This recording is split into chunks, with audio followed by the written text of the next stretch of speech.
Bismillahirrahmanirrahim. Alhamdulillahirabbil alamin. Wassalatu wassalamu ala asyrafil anbiya'i wal mursalin wa ala alihi wa sahbihi wa man tabi'ahum bi ihsanin ila yaumiddin. Allahumma 'allimna ma yanfa'una wanfa'na bima 'allamtana warzuqna 'ilman yanfa'una bi rahmatika ya arhamar rahimin. Rabbi shrah li sadri wa yassir li amri wahlul 'uqdatam min lisani yafqahu qawli. Walhamdulillahi Rabbil Alamin. Tuan-tuan dan puan rahmani wa rahmatullah, kita sambung bacaan kitab Fathul Majid. Dan sekarang ni kita masuk bab yang seterusnya, itu bab ma jaa fi dzabhi li ghairillah. Kita baca bahasa Arab dulu, kejap lagi kita akan tengok tuan-tuan dia punya bahasa Melayu dia. Babun ma jaa, qala al-Imam Muhammad bin Abdul Wahhab rahimahullahu taala, babun ma jaa fi dzabhi li ghairillah. Ma jaa fi dzabhi li ghairillah. وقول الله تعالى قل إن صلاتي ونسكي ومحياي ومماتي لله رب العالمين لا شريك له وبذلك أمرت وأنا أول المسلمين. وقول الله تعالى فصل لربك وانحر.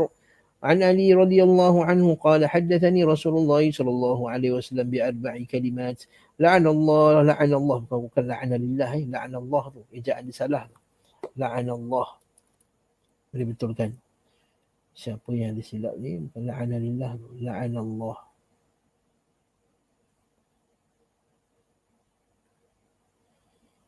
La'ana Allah, tertinggal alif kat sini.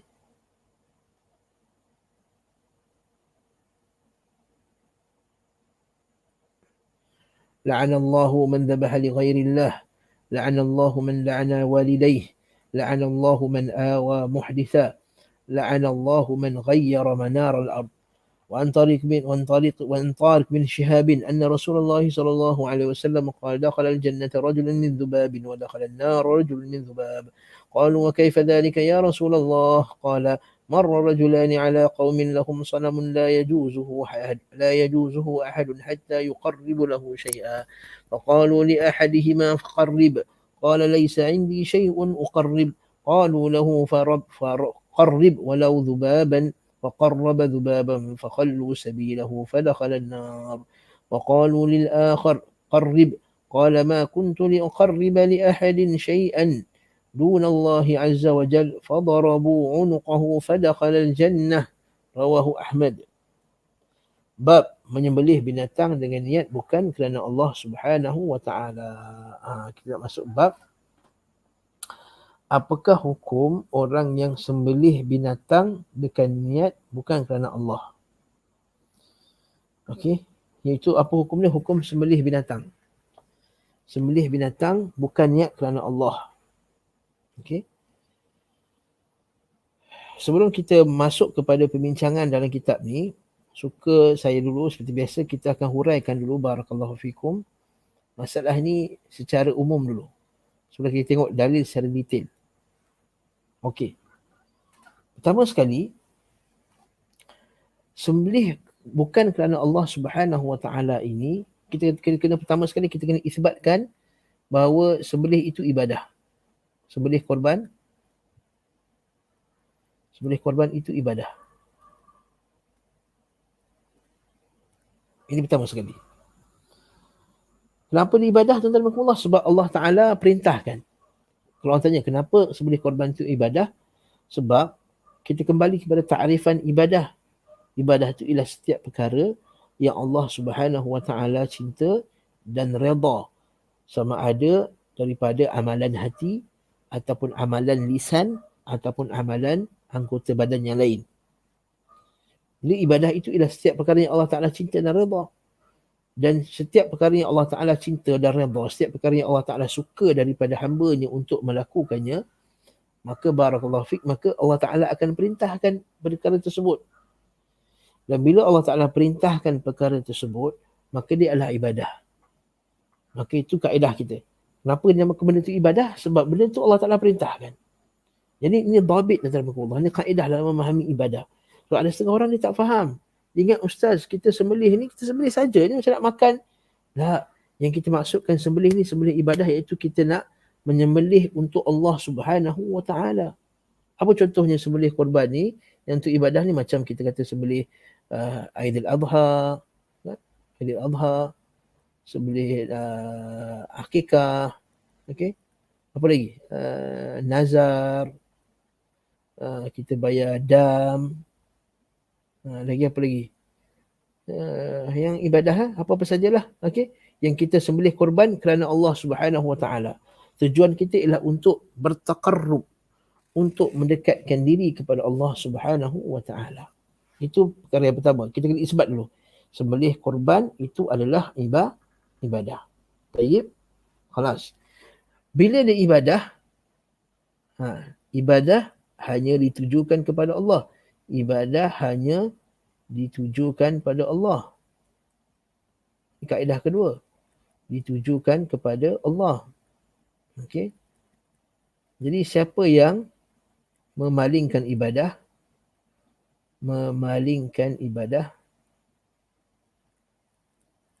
kepada selain Allah, dia syirik.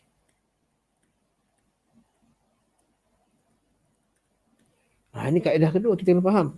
Jadi bila kita kata sembelih itu ibadah, dan ibadah hanya ditujukan kepada Allah. Jadi sembelih korban, bila kita nak mengorbankan, menumpahkan darah seekor binatang dengan tujuan taqarrub kepada Allah, mendekatkan diri kepada Allah, maka dia itu adalah ibadah. Maka ibadah hanya ditujukan pada Allah. Disembelih itu hanya tuju pada Allah. Barang siapa yang memalingkan ibadah kepada selain Allah Ta'ala, maksudnya kalau korban dia untuk selain Allah Ta'ala, maka hukumnya syirik. Berada ibadah. Faham tak kat situ? Barakallahu fiik. Sebab tu kita tengok, bab sembelih ni sebagai ibadah, bukan hanya dalam Islam saja ada benda ni. Hatta dalam Hindu pun, dia ada sembelih korban dia. Hatta dalam agama-agama yang lain pun, seperti agama pagan di Azteca dahulu, Aztec. Hatta di orang-orang yang beragama Wathani, beragama animisme, yang berada di lautan-lautan, percaya kepada semangat gunung dan seumpama dengannya. Ingat lagi masa ada berlaku gempa bumi sikit dekat Gunung Kinabalu tu kan. Sebab itulah sekarang ni dia punya apa tu, dia Donkey's Ear tu kan. Gunung Kinabalu tu dia punya leher tu kan, dia punya leher lah. Telinga tu kan dah tak ada dah. Dulu kalau orang tengok Gunung Kinabalu, dia nampak Donkey's Ear, dia ada telinga, nampak macam telinga donkey. Kan kemudian berlaku ada gempa bumi sekejap. Gugur, jatuh tu. Sampai ada sebahagian orang yang pendaki gunung masa tu mati masa tu. Jadi orang sana, orang tempatan sana, dia kata, semangat Kinabalu telah marah kerana ada pelancong-pelancong tidak menghormati gunung ini. Masa tu ada kes bahawa diorang pergi pergi berbogel atas gunung tu, buat apa dah, dia tak hormat.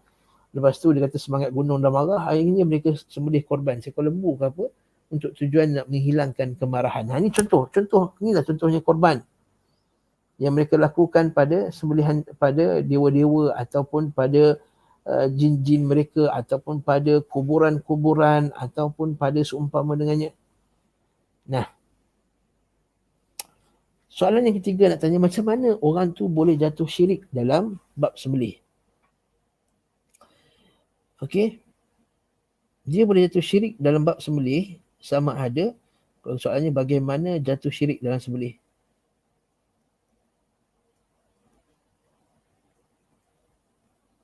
Ketika sembelih, sorry ya tuan-tuan kalau soalan saya, tulisan saya ni buruk. Itulah atas iPad ni, atas pad ni bukannya tak biasa lagi nak tulis kan, nak tulis cantik atas kertas. Dia yang pertama sekali, lihat kepada pertama niat ataupun tujuan. Yang kedua pada ucapan bismillah. Ucapan bismillah ataupun dia menyebut nama selain Allah, sebutan nama selain Allah. Yang ketiga, cara penyembelihan.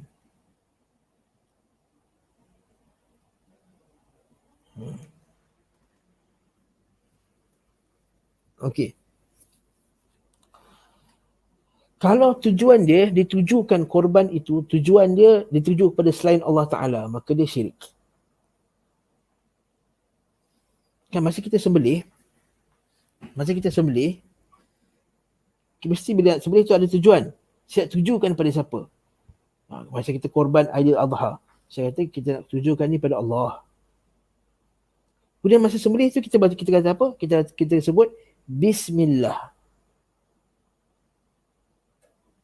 Maka siapa yang masa sembelih, dia tujuan dia kerana Allah dan dia sebut Bismillah, maka cara dia telah melakukan sunnah Nabi SAW. Itu cara itu sembelih yang sunnah. Tujuan dia pada Allah dan bila sembelih tu baca Bismillah. Jadi kategori, ada beberapa kategori lah kita boleh pecah kat sini. Satu, tujuan kerana Allah, sebut Bismillah. Okey. Yang ni yang bagus. Yang ni yang sunnah. Yang kita bagi color. Bagus. Ini lurus. Okey. Yang kedua. Tujuan selain Allah. Tapi sebut Bismillah. Macam mana ni? Contohnya, aku tujukan korban ini untuk wali fulan. Untuk Syekh Abdul Qadir Al-Jailani. Bismillah. Apa hukumnya kat sini, tuan-tuan dan puan-puan? Hukumnya syirik. Kat sini hukumnya syirik. Bukan syikin, syirik. Syikin. Faham tak kat sini? Barakallahu fiqh. Okey, seterusnya. Sistematik, tapi kita cantik. Biar kita buat faham betul-betul. Yang ketiga, dia tujuan kerana Allah. Tapi sebut nama selain Allah.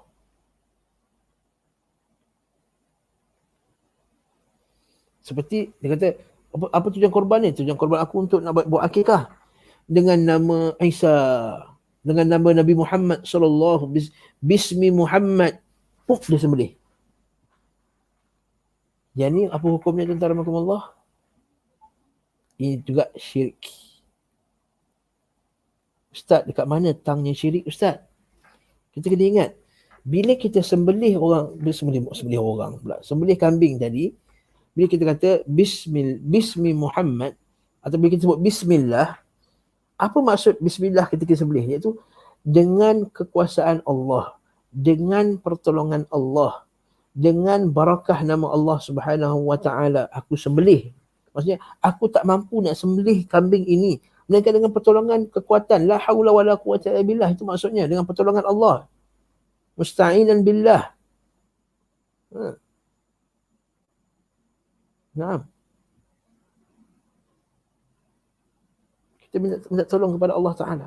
Jadi kalaulah orang tu masa sembelih, dia kata dengan nama Isa, maksudnya aku meminta tolong. Ba tu, bi tu maksudnya ba al-isti'anah, ba minta pertolongan. Maksudnya dengan pertolongan nama Nabi Isa alaihi salam, aku boleh korbankan korban. Aku hukum syirik.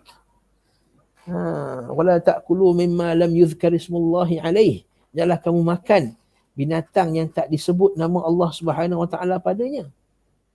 Tak disebut nama Allah. Syirik. Taib.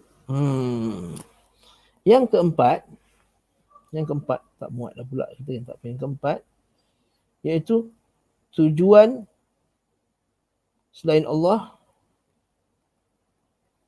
dan sebut nama selain Allah. Yang ni paling teruk lah. Ini paling teruk sekali lah. Ini syirik dia teruk lah. Ini double syirik lah. Ini syirik. Ini syirik. Ini confirm lah. Ini confirm lah syiriknya. Taib. Yang kelima. Nak bagi tahu yang kelima ni. Saya padam tuan-tuan kejap saya padam dulu.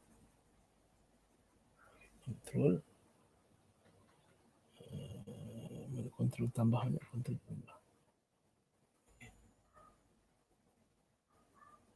Macam nak besar tadi.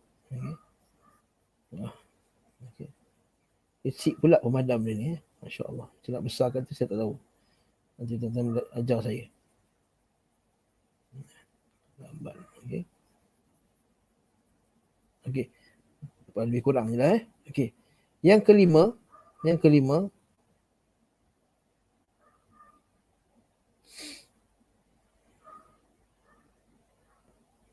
sambung kat sini. Yang kelima, iaitu disembelih kerana tujuan, disembelih kerana melayan tetamu. Contohnya. Dan disebut nama Allah. Maksudnya bukan untuk tujuan ibadah. Tujuan ni adalah untuk apa? Untuk makan. Tujuan untuk makan. Bukan untuk beribadah. Macam kita sembelih ayam, macam kita sembelih kambing, macam kita sembelih untuk makan. Yang harian-harian yang kita makan ayam pun semua tu. Dan disebut nama Allah. Maka ini apa hukumnya? Hukumnya ialah harus. Ini hukumnya adalah harus. Tak haram. Ustaz, kalau orang tanya, apa beza? Yang ni niat dia bukan kerana Allah Ta'ala juga.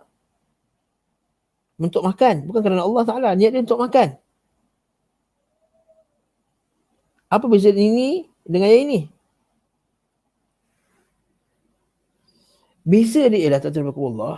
Yang ini tujuan dia, yang nombor dua ni, tujuan dia ialah untuk beribadah. Maksudnya, kalau dia tak dapat daging pun tak peduli. Yang penting dia dah menumpahkan darah. Upacara, ritual, sembelih korban tu yang dia dah buat. Yang ini tujuan dia ialah daging. Bukan ibadah. Ini tujuan dia ialah daging. Sebab tu mana orang sembelih nak makan, saja sembelih je kemudian tak makan. Tak, tu beza. Ini beza dia, ini tujuan dia ialah daging. Ini tujuan dia adalah ritual ibadah. Dia nak mendekatkan diri kepada siapa? Mendekatkan diri kepada Allah. Mendekatkan diri kepada selain Allah. Ini adalah ritual. Beza. Sebab tu kalau orang korban, betul tu kerana Allah Ta'ala, kalau dia sembelih, katakan daging tak sampai sekalipun. Macam orang sekarang buat kat luar negara. Macam kita bayar dam. Orang pergi haji kan, orang buat haji tamatuk. Kan kena bayar dam. Tuan-tuan pernah tengok tak daging tuan-tuan bayar dam tu? Tak pernah tengok pun kambing. Tuan-tuan bayar kat tabung haji, bayar 500, dah tahu dah kena sembelih dah. Daging tak dapat, apa pun tak tahu. Nah, rupa kambing pun tak tahu, tak tengok. Tapi yang penting tuan dah korban kan. Itu yang kita nak. Objektif dia korban. Yang ni, yang nombor 5 ni, objektif dia daging, kita nak makan. Tujuan dia untuk tujuan yang harus, untuk makan. Maka ini tak syirik. Dia tak sama dengan tadi tu. Kita bukan bertakarrub dengan sembelihan kambing tu tadi. Kita semata-mata nak melakukan yang harus, makan. Untuk makan ayam, makan seumpama dengannya. Ini hukumnya tidak syirik. Ini harus. Tapi syarat dia mesti sebut nama Allah.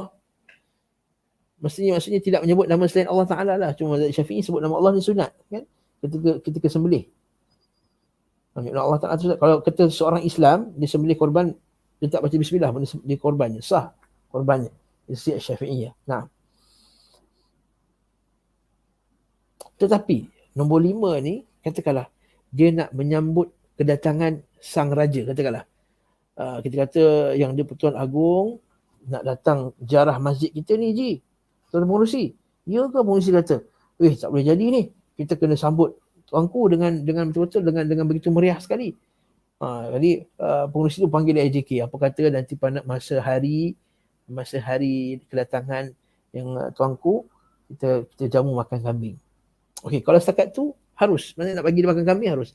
Tapi kalaulah masa kita kata kita jangan sembelih, melainkan bila Agung dah sampai kat kapit merah tu, dah pijak di kapit merah, kita pun kita sembelih. Kita beratur panjang-panjang, 3-4 orang, sampai pegang kambing, tunggu. Bila Agung turun je daripada kereta dia, kita pun sembelih. Yang ni kata Syekh Ibn Utsaimin pun tak boleh juga. Sebab apa? Nampak macam nak bagi makan, tapi ada unsur pengagungan kepada raja tadi dengan penyembelihan. Pengagungan kepada raja tadi dengan penyembelihan. Pengagungan kepada raja dengan penyembelihan. Itu tak boleh, kata Syekh Ibn Utsaimin rahimahullah dalam kitab dia Al-Qaulul Mufid. Namun kat sini kita kata tidak ada unsur pengagungan. Namun hendaklah dilakukan Namun janganlah dilakukan dengan cara yang ada unsur pengagungan kepada makhluk. Nah, kalau ada macam ni, tak boleh juga dilarang. Macam tadi lah. Jadi kalau orang tanya, Ustaz, kalau saya nak sembelih korban untuk anak saya bawa balik ni dari luar negara ni, atau baru dapat rentas apa ni, daerah ni, ya Allah, dah 8 bulan tak balik dah. Dia nak masak sedap-sedap lah, nak sembelih seekor kambing. Syirik ke tak syirik? Tak syirik. Sebab tujuan dia untuk makan. Dan saya pernah tengok sini tuan-tuan, macam orang sembelih syirik ni dekat di sebuah pulau. Di pulau besar Melaka. Masa kami pergi tengok tu, masa dia sembelih tu, dia kata, korang tengoklah, dia tahu kita ni agak ustaz-ustaz, kata, korang tengok mana aku sembelih untuk berhala, aku baca bismillah lah. Bismillah, dia sembelih kambing tadi. Tapi bila kita tanya penjaga tu tadi, dia kata, kenapa sembelih ni? Sembelih tu ditujukan kepada wali tu, wali dalam kubur tu, Sultanul Arifin nama dia. Bahkan saya sebut banyak kali dalam kuliah-kuliah saya sebelum ni. Saya pergi tanya dia. Saya masa tu mana-mana saya datang keadaan saya menyamar lah. Saya tak pakai jubah ni, saya pakai baju biasa, pakai seluar katuk tu, seluar yang 3 quarter tu. Kan? Lepas tu saya pakai t-shirt dia. Dia kata, bang, macam mana nak buat ni bang? Macam mana nak buat nak sembelih ni macam mana? Senang je, kau beli seekor kambing. Saya pun buat-buat tak tahu masa. Saya buat-buat macam saya jahil lah. Dia kata, sembelih kambing tu nak buat apa? Dia kata, ada sembelih kambing, kau niat lah. Kau datang ni sebab apa? Anak kau nak periksa? Sakit. Saya pun reka lah. Tipu sunat. Saya tipu sunat. Saya kata, yalah anak nak periksa. Memang anak nak periksa pun masa tu. Saya pakai tauriah lah. Anak nak periksa tapi periksa darjah 1 masa tu. Tak adalah. Kita tak menipu. Kita pakai tauriah. Kita pakai lafaz yang boleh pakai banyak maksud. Ya anak nak periksa lah. Kata anak periksa. Jadi kau niat lah. Kau sembelih, kau niat lah mana-mana wali. Kata, saya tak tahulah sini, saya pertama kali ni. Sini ada wali Sultanul Arifin, ada Syarifah Roziah. Dia sebut nama salah satu kubur-kubur yang ada kat Pulau Besar Melaka. Ada Syarifah Roziah, apa semua. Saya tanya lagi, tapi tu macam mana nak buat macam mana? Kata, kau niat lah, kau korban tu kat siapa? Kau korban tu, kau tuju kat siapa? Sultan Arifin ke Syarifah Roziah? Dia kata macam tu. Saya tanya, antara Syarifah Roziah dengan Sultan Arifin, mana lagi power? Saya sengaja tanya, mana lagi power? Saya sengaja pakai istilah mana lagi power. Yang lagi power Sultan Arifin lah, lagi power. Lepas tu, kau suruh berada ni sembelih. Suruh abang ni sembelih. Jadi kita pun, mula-mula tu kita datang seorang, sekali kawan-kawan kita ramai. Tengok semua, satu gerombolan semua janggut lebat-lebat macam sunnah punya geng. Jadi dia pun dah perasan dah. Ini mesti orang nak check ke apa ni. Lepas tu dia dah perasan, tukang sembelih dia kata, kau tengok aku. Mana dah aku sebut nama lain? Bismillah. Pada kambing orang lain, orang kambing sebelum tu. Dan yang menarik ni tuan-tuan, bukan menarik, yang malang sekali tuan-tuan, bukan menarik, yang malang sekali, kambing yang disembelih tu, makanan tu, yang dia akan dimasak dan akan diletakkan di sebuah macam kantin, dekat dengan kubur-kubur wali tersebut. Ada orang singgah pulau tu, pergi makan dekat kantin tersebut. Dah dapat 2 benda haram pula. Satu dah sembelih korban, yang kedua makan pula daripada sembelihan yang tidak halal. Allah Ta'ala kata, la ta'kulu, jangan kamu makan daripada sembelihan yang tidak disebut nama Allah Subhanahu wa Ta'ala padanya. Nah, Allahu Akbar. 2 kali ganda tu dalam Allah kesalahan. Ini depan mata saya sendiri, saya tengok, dan ada ramai sahabat-sahabat kita yang ikut masa tu. Ada ramai saksi-saksi kita. Tuan-tuan nanti boleh, kalau kita nak buat satu kuliah khas berkenaan ni pun boleh. Kesesatan di Pulau Besar Melaka. Allah musta'an. Jadi inilah realiti tuan-tuan Allah. Inilah ibadah orang musyrikin dahulu di perkuburan mereka, iaitu mereka sembelih korban. Mereka menyembelih korban di kuburan. Dan kita akan tengok nanti insya-Allah lepas kita tengok dalil ni, macam mana sebahagian orang musyrik dalam surah Al-An'am tersebut, dia telah memperuntukkan sebahagian binatang ternakan mereka itu untuk berhala-berhala mereka. Wallahu ta'ala alam bisawab. Jadi ini sebagai muqaddimah tuan-tuan Allah pada tajuk ni. Jadi lepas ni bila kita baca dalil, kita dah ada dah prinsip ni. Jadi kita tak ada cacah merbah, bercampur-campur. Dah ada konsep ni, dah ada kefahaman tentang gambaran umum. Dan baru kita tengok kepada dalil-dalilnya, bila kita baca huraiannya, kita akan berjalan di atas huraian yang kita, kefahaman asas yang kita telah letakkan ini. Barakallahu fikum, barakallahu fikum. Naam, saya berhenti kat sini. Alhamdulillah, minggu depan insyaAllah kita sambung bacaan kitab. Ada soalan tak? Barakallahu fik. Subhanakallahumma bihamdika asyhadu an la ilaha illa anta astaghfiruka wa atubu ilaik. Wa sallallahu ala Muhammad wa ala alihi wa sahbihi wa sallama tasliman katsira. Walhamdulillahi rabbil alamin. Assalamualaikum warahmatullahi wabarakatuh.